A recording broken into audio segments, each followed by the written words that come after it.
Բարի գալուստ մայրիկների ակումբ։ Մայրիկների ակումբում հյուրընկալել ենք մեր ակումբի անդամ մայրիկների, նրանց հետ միասին քննարկելու հետևյալ թեմաները։ Հղիության ընթացքում այրոցներ ունես, երեխատ առատ մազածածկույթով կծնվի, գեղեցկացել ես, արուզավակ ես ունենալու։ Ինչ են մտածում հղիության հետ կապված միֆերի մասին արդեն մայրացած կանայք։ Սպայդերմենից մինչև Սպունգբոբ, Բարբիից մինչև Էլզա։ Ովքեր են մեր երեխաների սիրելի հերոսները, ինչ դերակատարում կարող են ունենալ նրանց կյանքում։ Ողջույն սիրելի մայրիկներ, ուրախ եմ, որ մեր տաղավարում եք եւ ուրախ եմ, որ իմ հյուրերն այսօր մայրիկներ են, փորձառու մայրիկներ կարելի է վստահաբար ասել, քանի որ երբեմն մայրիկների հետ զրույցի ընթացքում շատ ավելի գործնական խորհուրդներ է ստանում եւ այդ խորհուրդները շատ ավելի են օգնում հեռուստադիտողներին, որովհետեւ մենք սեփական փորձից ենք խոսում եւ մեր իմացածը ավելի պիտանի է լինում։ Ներկայացնեմ ձեզ մեր հեռուստադիտողներին մի փոքր պատմեմ ձեր մասին, սկսենք Գայանեից, Գայանե Նազարյան ունի մեկ տղա Արսենը շուտով կլինի 6 տարեկան, Գայանեն աշխատանքի է դուրս եկել ծննդատնից դուրս գրվելուց անմիջապես հետո, սա կարծում եմ մասնագիտության առանձնահատկություններից է նաև ելնում, Գայանեն մարզական լրագրող է, այսինքն հնարավոր է եղել նաև տանից աշխատել Գայանեն։ Նաև, երբեմն փոքրիկ Արսենին գրկած գնում էի մարզադաշտեր, դեռ մի քանի ամս է կան անգամ։ Երեխաս մեծացել է մարզադաշտերում։ Շատ լավ, ապագա մարզիկ ենթադրելի է։ Ինչի արդյունքում նաև Գայանեն փաստում է, որ Արսենն այսօր շատ ինքնուրույն երեխա է, ինչը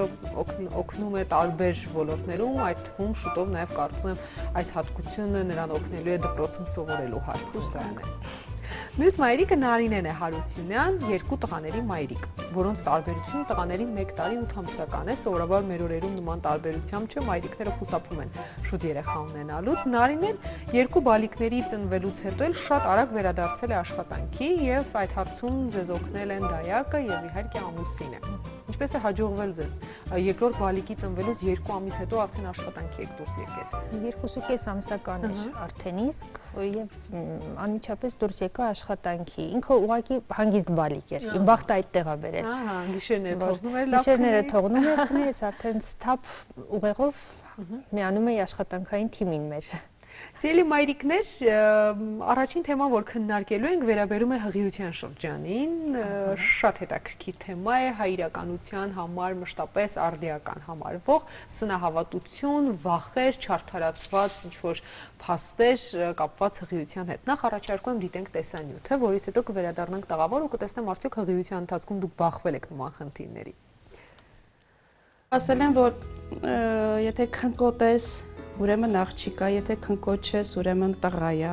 Աչքերի փայլից կախված, եթե աչքերդ փայլում են, ուրեմն տղա ես ունենալու։ Ու ճիշտ ասած, երկրորդ հղիության ժամանակ ասեցին, որ քո աչքերը շատ փայլուն են, ուրեմն դու վստահ տղա ես ունենալու։ Բայց ես ոչ մի բանի չեմ հավատում ու չեմ կապում, ավելի շատ կապում Աստծու հետ։ Հղիության 8-րդ ամսում Աննայի աչքերը շարունակում են փայլել, բայց փայլը արական սեռի պտղի հետ որևէ կապ չունի։ Մի քանի օր էլ եւ ընտանիքում երկրորդ աղջիկը լույս աշխարհ կգա։ Միֆերի, առավել եւս սնահավատությունների Աննան չի հավատում։ Դեռևս առաջին հղիության ընթացքում բազմաթիվ կանխատեսումներ է լսել, չեն իրականացել։ Վիկտորիայի ժամանակ փորիկս ասում են փռված է։ Իսկ հիմա ասում են ավելի կոկիկ վիճակում է, ուրեմն տղա է։ Մեկը որ փռված է եղել աղջիկա, հիմա գոգիկ է, ուրեմն տղա է, բայց փաստը մնում է փաստ, որ տարբեր են, հղիության իմ վիճակը տարբեր է, բայց սեռը նույնն է, աղջիկ է։ Դա չի համապատասխանում իրականությանը, քանի որ որովայնի ձևը պայմանավորված առաջին հերթին որովայնի առաջային պատի մկաններում են ստոմոսով ու արտահայտվածությամբ։ Մանկաբարձ գինեկոլոգին բազմազան միֆեր բացահայտելու խնդրանքով հղիները հաճախ են դիմում։ Ռաֆայել Թադևոսյանը հիշեցնում է, հղիության 9 ամիսների ընթացքում կնոջ օրգանիզմում տեղի են ունենում բազմաթիվ փոփոխություններ։ Կարող են առաջանալ դյուրհոգնելիություն, քնկոտություն, ախորժակի փոփոխություն կամ օրինակ որոշակի սննդատեսակի հանդեպ ցանկության մեծացում, բայց սրանից եւ ոչ մեկը պտղի կոնկրետ սեռով պայմանավորված չէ։ Տարածված միֆերի համաձայն հղիության ընթացքում կնոջ մազածածկույթի ավելացումը կամ սեռուղիների արյունային արտադրության առկայությունը արական սեռի ծնունդ են խորհրդանշում։ Արական սեռի պտուղ ինքը արտադրում է տեստոստերոն, որն էլ բերում է երկրորդային սեռական հատվածային մազակալման ավելացման։ Տեստոստերոնի քանակի ավելացման դեպքում հնարավոր է վիժման վտանգ, սպառնացող վիժում ինչն էլ հենց հանդիսան առաջին նշանը հանդիսանում է առօրյային արտադրությունը։ Մեկ այլ միֆի համաձայն որովայնի մեծ չափը ենթադրում է մեծ պտուղ, սակայն ըստ մանկաբարձ գինեկոլոգի այն կարող է կապված լինել ինչպես գերջրության, այնպես էլ բազմապտուղ հղիության հետ։ Իսկ ահա հղի կնոջ մարմնի վրա նոր խալերի առաջացումը եկեղեցի գնալու հետ ոչ մի կապ չունի, դա բացատրվում է միայն հղիության ընթացքում պիգմենտների առաջացմամբ։ Առավել հաճախ շրջանառվող միֆերից մեկը կապված է այրոցների հաճախակիացման հետ։ Եթե այրոց կա, ապա աղջիկ երեխա է լույս աշխարհ գալու։ Փոքր ժամկետներում դա պայմանավորված է այսպես կոչված տոքսիկոզով եւ իրենց նախկինում ունեցած ստամոքսաղիքային խնդիրների սրացմամբ հղիության ընթացքում, իսկ ավելի մեծ ժամկետներում հնարավոր է, քանի որ արգանդը չափսերով մեծանալուց հնարավոր է, որ սեղմի փոքրինչ ստամոքսին եւ առաջացի այրոցներ։ Հղիության 9 ամիսների ընթացքում տեղի ունեցող ցանկացած ֆիզիոլոգիական փոփոխություն ունի իր մասնագիտական բացատրությունը։ Ռաֆայել Թադևոսյանը խորհուրդ է տալիս չհավատալ միֆերին ու սնահավատություններին, հարցերի դեպքում դիմել հղիությունը վարող բժշկին։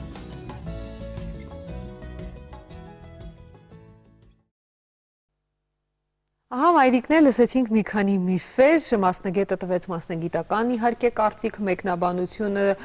փաստորեն Նարինեն 2 հղիություն է տարել, Գայանեն 1 եւ հետաքրքիր է հղիության ընթացքում ինչեր եք լսել եւ հավատացել եք դրանց թե ոչ։ Ինչ ասես լսել ենք, ումից ասես լսել ենք, այդ կարծում եմ բոլոր հայ մայրիկների առանձնահատկություն, ինչ որ առանձնացող որակ է։ Մասնավորապես իմ դեպքում ես տրամադրված էի Արսեն ունենալու։ Դեռ մինչ հղիանալը, մինչ ամուսնանալը եւ այդ ամբողջ ընթացքը ես գիտեի, որ ես Արսեն պիտի ունենամ։ Երբ հղիացա, տրամադրված եմ իմ Արսենը պիտի ծնվի, բոլորն ասում են փորիկդ փրված է, Գայանե ջան, դու աղջիկ ես ունենալու, տարբերակ չկա։ Սկսեցի համակերպել ինձ Արսինե անվան հետ, երկրորդ տղա պիտի ունենամ, անունը Արսեն պիտի լինի, տարբերակ չկա, ուրեմն քույրիկը Արսինեն պիտի լինի։ Գնացինք ստուգման, ես բավական կրթված մարդ եմ, ամեն դեպքում ինձ համարում եմ բավական կրթված, մանավանդ այդ հարցում։ Ես գիտեմ գեները, քրոմոսոմները եւ այլն, ինչը երբ ոնց է ձևավորվում։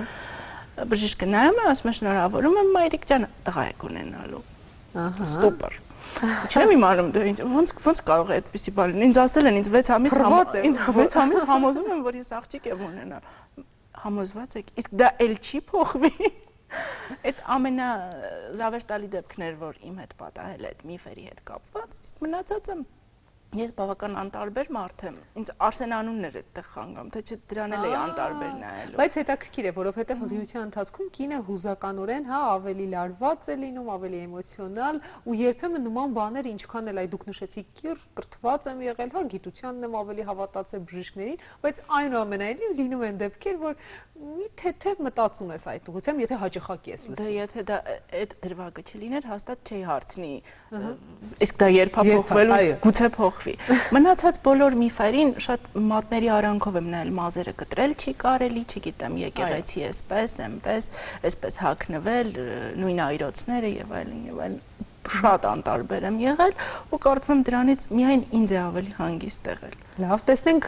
Նարինեն մամայական պրակտիկայի ընթացքում արդյոք լսել է սնահավատություն, որին հավատացել է մի թեթև, դեռ հավատալու մասին խոսենք։ Հավատալու հարցը, այսպես ասեմ, այդ որ ասում են աղջիկ, տղա, ուրեմն այս նախանշանները կա, ուրեմն աղջիկ է, ուրեմն տղա է,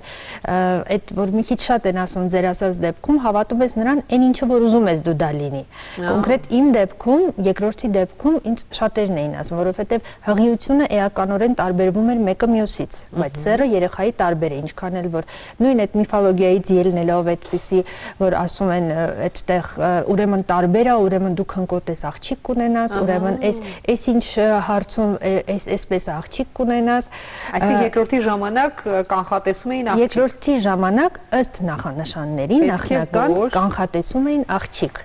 Ինչ վերաբերում է ինքնազգացողության այդ բնազդներին, թե չգիտեմ, որ մայրիկները ներքուս զգում են, ես դա չունեմ ցավոք սրտի, եւ սպասում եմ երբ կհասնի այն ժամկետը, երբ որ կկարողանանք հստակ սերը արդեն իմանալ ու դեռ 12-ից 13 շաբաթականում, երբ որ ասեցին տղա, չհավատացի պետք անել, չէինք ուզում, որովհետև դրան հավատալ։ Իհարկե, հետո արդեն հաստատվեց բազմիցս մի շարք այլ ստուգումների արդյունքում էլ, որ տղա է։ Ամենազավեշտալին այն էր, որ հղիությունը հսկող բժիշկը մինչև վերջ հավատում էր, որ ես պետք է աղջիկ ունենամ։ Բժիշկը ինքը սկզբունքորեն չի ասում սերը ինքը ու չի նայում, որ ես ինքս էլ գնում եմ իմանալու, ասում ինձ չասես սերը։ վստահում եք դուք տեխնիկային։ Դե տեխնիկայի դար է, չես կարող չվստահել։ Առաջի անգամ ապշելի, որ ասեցին մազերը կտրել չի կարելի։ Առաջին հղիության ժամանակ, բայց ես արդեն հասցրել էի բազմիցս մազերս կտրեի։ Ու ինչ կատարվեց, բացարձակ ոչ մի բան։ Տեսանյութում նշվեց եկեղեցի գնալու պիգմենտների հետ կապված ինչ որ եկեղեցում որ հատվածից մարմնին ձեռք է ստալի լսել եմ նույնը երեխայի վրա է։ Ես դա բացի եմ որ լսել եմ, ես դա ինքս իմ վրա եմ զգացել, որովհետև ես իծնե ունեցել եմ նման պիգմենտ իմ մաշկի վրա ու մեկնաբանում էին մեծերը, մայրիկս նույնպես, որ դա ես էջմիածին եմ գնացել հղի ժամանակ ու այսինչ հատվածս մարմնի տես խիստ քոր եկավ, ես քորեցի ու դու այդ պիգմենտով ծնվեցիր։ Դա ներքուզ զուտ նրա համար, որ դա եկել է ես փոքրուց դա լսել եմ, մայրիկի օրինակն է ի վերջո իմ համար, ինչ որտեղ գուցե ես դրան հավատում էի, բայց դե ամբողջ հղիության ընթացքում երկուսի եկեղեցիներ եմ շատ այցելել ու ոչ մի նման բան իմ երեխաների վրա ոչ մի պիգմենտային տենց հից չկա։ Հետո մեկ այլ միֆ կա, որ ասում են երեխայի խաղը առաջին անգամ երբ զգում ես ում դիմաց ես, նրան է նման։ Տղաս առաջին անգամ համերգի էի գնացել, շատ ուժեղ ձայնով մի երգչուհի էր գոռում, նու չէր, այնքան էլ չէր երգում։ Մոտ են տպավորություններ, որ ինչ-որ վաղ սպազմ, չգիտեմ, այդ կարգի մի բանից խեղճ երեխեն այնտեղ շարժվեց, ու սարսափով մտածեցի մենակ իրան նման չլինի։ Բայց ոնց հիշում եմ ոչ մեկին էլ նման չի, ինքն իրան է շատ նման, ու ընդհանրապես երգելու հետ էլ ընկերություն չի անում։ Մի քիչ խոսենք նաև հիմնավորումների մասին, հա։ Եթե մի քիչ ուշադիր լինենք, այ բժիշկը հետաքրքիր բան ասեց, հա, երբ խոսեցինք, ասում են տղա երեխաների դեպքում սա էլ է շատ տարածված կարծիք, որ արյունային արտադրություն է կին է ունենում, հատկապես հղիության սկզբում, ասում են մի անհանգստացիր, ոչինչ երևի տղա է, տղաների մոտ այդպես լինում է։ Փաստորեն հիմնավորումը նա է, որ հորմոնը բարձրանում է տղաների դեպքում եւ սա կարող է բերել նաեւ, հա, այսինքն գիտական մոտեցումներն էլ երբեմն ժողովրդական ժամանակների ընթացքում անցնում են, վերափոխվում են, ձևափոխվում են ու վերածում սնահավատության։ Ես առհասարակ կարծում եմ, որ ժողովրդական միֆոլոգիայից եկած ամեն ինչ որևէ կետով առնչվում է նաեւ գիտության ու գիտական հիմնավորում ստանում է, բայց ոչ ամբողջությամբ, որովհետեւ սերնդեսերունդ ամեն մեկը մի նոր բան է ավելացնում։ Սառցե գնդի պես մեծանում է, հիմքը կորում է։ Իսկ իրականում ինչ ցանկացած ժողովրդական իմաստության մեջ իսկապես իմաստության ու գիտության հատիկ կա։ Բայց եկեք խոստովանենք, որ ապագա մայրիկներին երբեմն դրանք ճնշում են հոգեբանորեն։ Այդ ճնշումը տեղի ունենում ամենաշատը առաջի հղիության դեպքում։ Երբ անփորձ ես լինում։ Երբ անփորձ ես լինում, անընդհատ ամեն տեղից ինչ որ կամ վտանգի ստիպված ես լինում լսել ու հետևել դրանց նաև, չէ՞։ Բացի չէ, որ կարողանում է ասել ոչ, չեմ հավատում ու անցնել գնալ, որովհետև ճնշում է երբեմն։ Ինչքան էլ ամեն ինչի կարդանք գիտական մեկնաբանությունը հիմա ինտերնետին ասենք ավելի մատչելի է այդ ամեն ինչը կարող ես ընտրել, գտնել տարբեր մեկնաբանություններ կարդալ, միևնույն է առաջինի դեպքում անփորձությունը շատ է խանգարում դրան։ Ու կան դեպքեր, երբ որ միֆերին սկսում ես թեկուզ փոքր-ինչ հավատալ։ Մի խոսքով միֆերը շատ են, բայց այնուամենայնիվ ես կարծում եմ, որ լինելով քրիստոնյա, հատկապես եթե սնահավատությունների մասին ենք խոսում, մենք պարզապես պետք է Աստծուն հավատանք մասնագետներին, որովհետև ցավոք սրտի երբեմն սնահավատությունների միֆերի հետևից ընկնելով մենք բժշկական շատ լուրջ խնդիրներ ենք բաց թողնում։ Հղիությունից անցում կատարենք արդեն մեր բալիկներին եւ նրանց սիրելի հերոսներին, թե ինչ հերոսներ են սիրում, ում են հետևում, ինչ հագուստներ, սպասք, անկողնային պարագաներ ունեն ձեր փոքրիկները, կիմանանք րոպեներ հետո տեսանյութը դիտելուց հետո միայն։ Հեքիաթները, մուլտֆիլմերն ու խաղալիքները մանկության անբաժանելի ու ամենագունեղ բաղկացուցիչներն են։ Դժվար է գտնել գոնե մեկ փոքրիկի, ով չունենա իր սիրելի մուլտֆիլմը կամ մուլտհերոսը։ 5-ամյա Հասմիկի ամենասիրելի մուլտհերոսներն Էլզա եւ Աննա քույրերն են։ Սառցե սիրտը մուլտֆիլմից։ Այս մուլտֆիլմը հայտնի ֆիլմարտադրող ընկերություններից մեկի ամենահաջողված ու եկամտաբեր անիմացիոն ֆիլմերից է։ Մեկ շաբաթվա ընթացքում ֆիլմի հասույթը գերազանցել է $1 միլիարդ։ Հասմիկն էլ իր շատ հասակակիցների նման միայն ֆիլմը դիտելով չի բավարարվում։ Նա մայրիկին խնդրել է սիրելի մուլտհերոսների պատկերներով զարդարել ննջասենյակը, գնել բազմաթիվ խաղալիքներ ու նույնիսկ հագուստներ։ Մուլտհերոսները փոքրիկների լավագույն ընկերները դառնալուց, նրանց ժամանցն ապահովելուց բացի այսօր դարձել են շահութաբեր բիզնես իրականացնելու ամենաարդյունավետ գործիքները։ Արտադրում են հագուստները, սնունդը, կահույքը, պաստառները, ամեն ինչ արտադրում է այդ հերոսները, դա հեշտ վաճառվող, արագ վաճառվող բան է։ Գովազդի առաջին հերոսը ով է։ Մեր երեխան։ Գովազդի սկզբանե դա ստեղծված է նրա համար, որովհետև երեխայի գիտակցականի վրա երեխան ուզում է այդ կոնֆետը, ուզում է այդ հագուստը, ուզում է այդ մուլտֆիլմը։ Գովազդը ազդեց երեխայի վրա, մայրը կամ հայրը կատարում են երեխայի խնդրանքը։ Էլզայի գեղեցիկ զգեստը, թագը եւ կախարդական փայտիկն արդեն գտել են իրենց նոր տիրուհուն։ Փոքրիկ Հասմիկի երազանքն իրականություն է դարձել։ Նա իր սիրելի մուլտհերոսի իրական կրկնօրինակն է։ Հոգեբանները վստահեցնում են, որ շատ լուրջ ուշադրություն պետք է դարձնել հերոսի ընտրությանը, քանի որ հերոսներն էական նշանակություն են ունենում երեխայի գիտակցության, վարքի եւ կերպարի ձևավորման վրա։ Մեր օրերում խոշոր ընկերություններն իրենց արտադրանքում հաճախ օգտագործում են կերպարներ, որոնք սարսափեցնում ու տհաճություն են պատճառում անգամ մեծահասակներին։ Դրանք ագրեսիվ են, անհասկանալի արտաքին տեսք ունեն եւ գրավիչ ու օրինակելի ոչ մի արժանիք։ Այս ամենը կարող է բացասական օրինակ լինել երեխայի համար։ Երեխան նայում է ֆիլմ, որտեղ հերոսը կամակոր է եւ կատարում է ինչ ուզում է։ Հերոսը թռչում է, հերոսը հարվածում է, հերոսը սպանում է։ Այսինքն մենք ունեցանք արդեն ագրեսիվ վարքով երեխաներ։ Հերոսը թռչում է, չի կարող 5 տարեկան երեխան հասկանալ, որ ինքը չի կարող թռչել պատշգամբից, բայց իր հերոսը թռչում է։ Այսինքն ինքը կրկնօրինակում է իր հերոսին եւ մենք չգիտենք լավ հերոս է թե ոչ։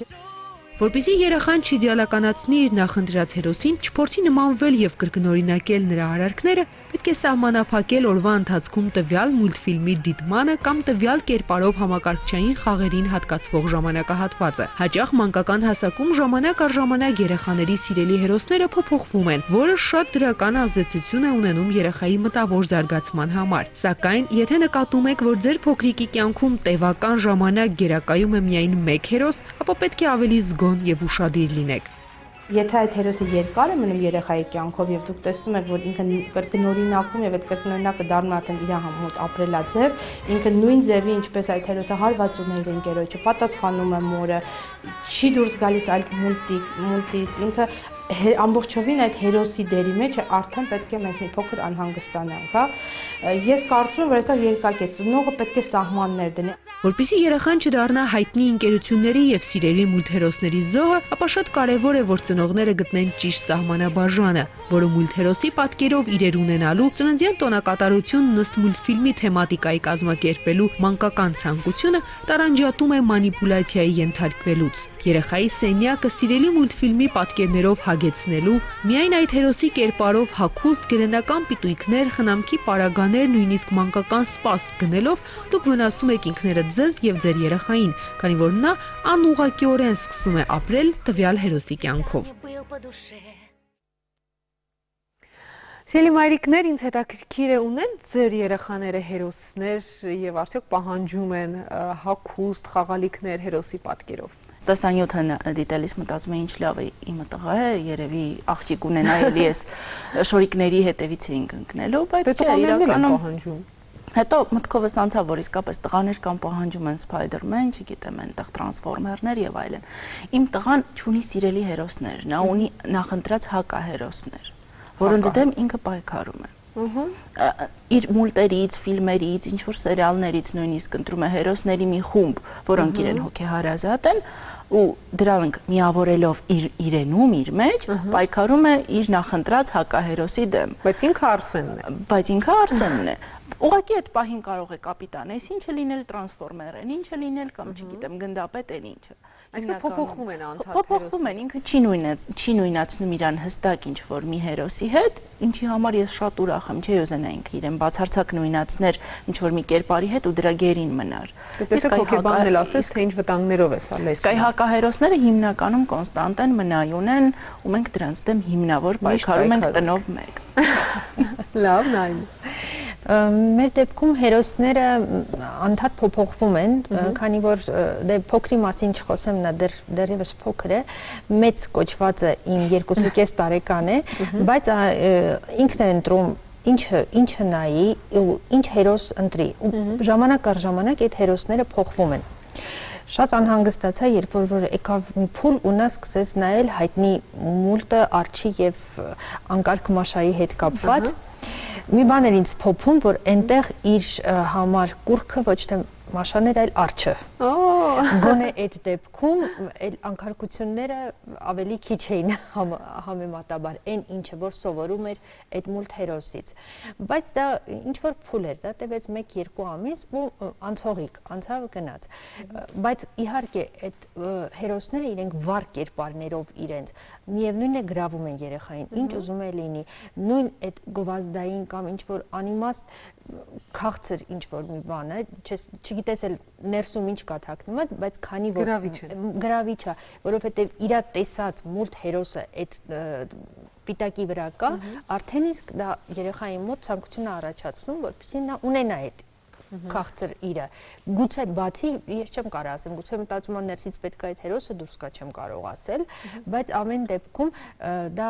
գրավում է երեխային չափազանց շատ։ Ինչ վերաբերում է սենյակը զարդարելուն կամ նման հագուստներ ընտրելուն, իմն էլ տղա գանի ասած գուցե այդ խնդիրը չունենք, ինչքան կապ չունի, պաստառներ կան նաև տղաների համար, չէ՞, հայտնի։ Կան, իհարկե կան, դեռ չենք հասել այդ փուլին, կամ համենայն դեպս այդ զգեստները այդպես հագնելու ու ցուցադրելու այդ խնդիրը դեռևս չունենք։ Հույս ունենամ, որ չենք էլ ունենա։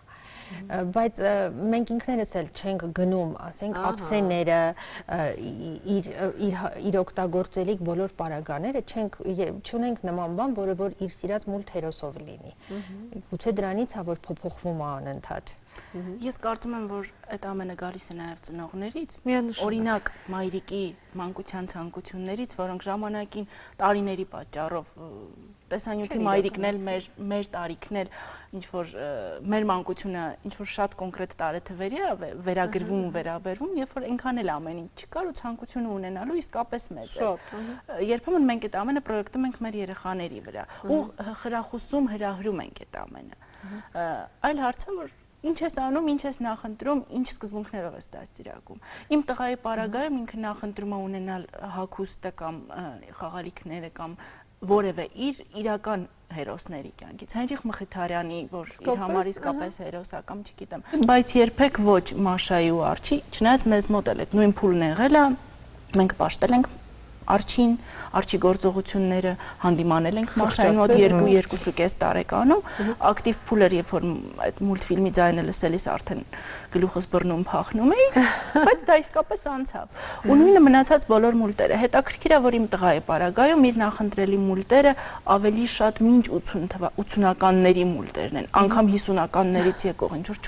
Ծուրթատ Արչեր տարբեր անիվներ էին, չգիտեմ, այնտեղ Սկրուջ Մակդակը, որ ասում են իմ ծնողների երիտասարդության տարիներին ուտեղել, բայց ոչ մեր թվերի։ Երևի մեր թվերից առանձնահատուկ այդ առումով տպավորվել է միայն Մաշան ու Արչը, որ տղայիս մեծագույն ընկերներ։ Չնայած հիմա այնքան սիրուն մուլտեր կան, նաև բարի տեսանյութում նշվեցին տարբեր տեսակի սարսափազդու մուլտերը, որոնց ես չէի ուզենա որդիս դիտեր, չնայած ինքը հաջողացնում է ինչ-որ ինձ վախենալու բաներ գտնի, բայց շատ բարի մուլտեր ունենք, որ անսահման բարություն ենք հարոզում։ Ես ինքս հատկապես անիմացիոն ֆիլմեր կան, որ իսկապես շատ բարի են, շատ դրական հույզեր են առաջացնում, դրանցից այսինքն սխալ է, հա, ասել մեր օրերի հերոսները, որ ստեղծում են միայն բացասականն են, այլ ծնողի օգնությամբ երեխան կարող է ճիշտ ընտրություն կատարել։ Ես մոտ 30 տարեկան եմ արդեն ու ես ունեմ սիրելի մուլտֆիլմ,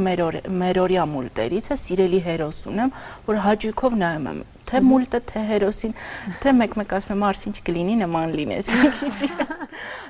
Վերջին շրջանում շատ նորաձև են դարձել նաև թեմատիկ ծննդյան արարողությունները, երբ ծնողները ընտրում են որոշակի թեմա, մեծ միջոցառում են կազմակերպում եւ կողքից երբ նայում ես չես հասկանում, սա երեխայի ծնունդն է, թե տվյալ հերոսի ծնունդն է։ Այսինքն այս մշակույթն էլ եկավ հասավ Հայաստան, ինչը կրկին բիզնես է եւ բիզնեսի զոհը ճակերտավոր կարելի ասել դառնում ենք մենք ու մեր երեխաները կրկին։ Ծնողներից է գալիս։ Ծնողները ինչ ուզում են, ինչ ուղղությամբ ուզում են, այդպես էլ տանում են երեխային։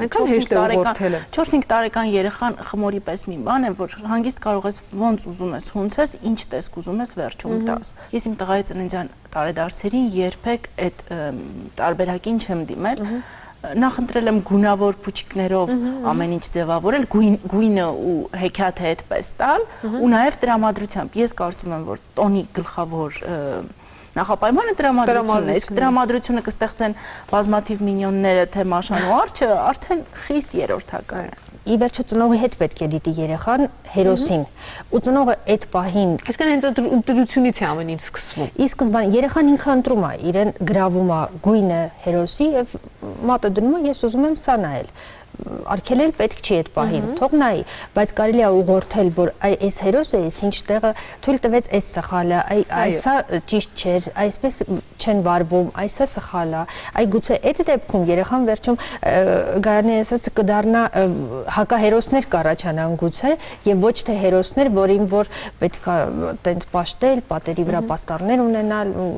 ամեն ինչը հերոսի կերպարով դարձնել։ Սիրելի մայրիկներ, շնորհակալ եմ, որ այսօր մեր տաղավարում եք հետաքրքիր զրույցի համար, հուսանք, որ մեր զրույցից օգտակար խորհուրդներ կքաղեն նաև մեր հեռուստադիտող մայրիկները եւ առաջիկայում կօգտվեն դրանցից, իսկ իրենք հաղորդումը ամփոփեն մեր կարգախոսով, հուսամ համակարծիք եք ու առաջնորդվում եք դրանով, որ մայր լինելը ոչ թե հոգս է, այլ երջանկություն։ Շնորհակալ եմ։ Շնորհակալություն։ Ձեզ ենք շնորհակալ։